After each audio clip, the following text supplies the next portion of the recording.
Part 2 Summary of Nelson Mandela Long Walk to Freedom. The author spoke of the newborn liberty. इसका मतलब ये है कि लेखक ने नए स्वतंत्रता के बारे में बोले. He thanked all the international guests. जितने भी इंटरनेशनल गेस्ट आए थे उन सभी का उन्होंने धन्यवाद किया. He said that it was the common victory for justice, peace and human dignity. उन्होंने कहा ये न्याय और शांति और मानव सम्मान के लिए विजय थी.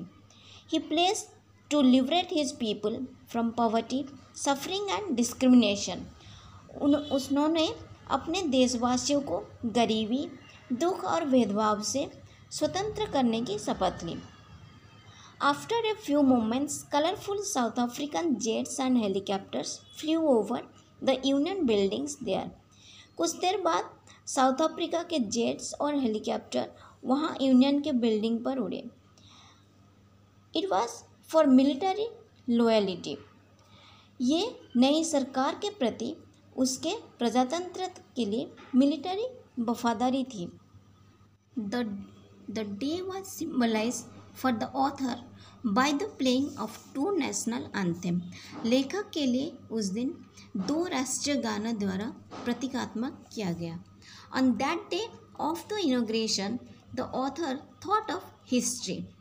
उद्घाटन के दिन लेखक इतिहास के बारे में सोच रहे थे. In the first decade, the South African people had patched up their differences with other black-skinned people. पहले दशक में साउथ अफ्रीका के व्यक्तियों ने अन्य काले व्यक्तियों के साथ अपने भेदभाव समाप्त कर लिए थे. Now it was the system that recognized the rights and freedom of all people.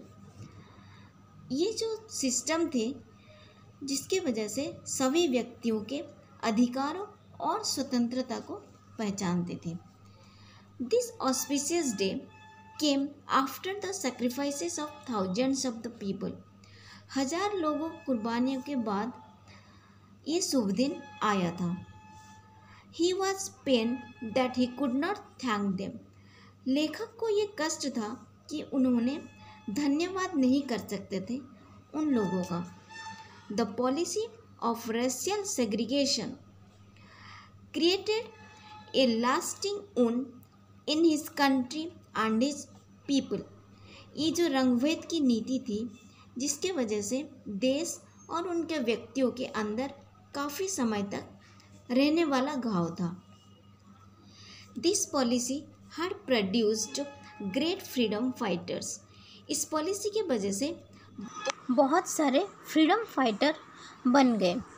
They were men of uncommon courage, wisdom and generosity.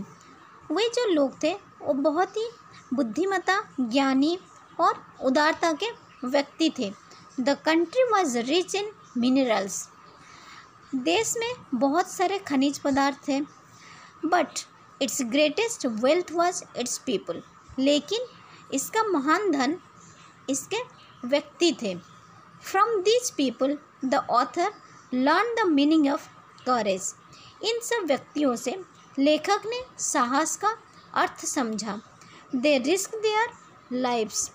उन्होंने अपने जीवन को खतरे में डाला.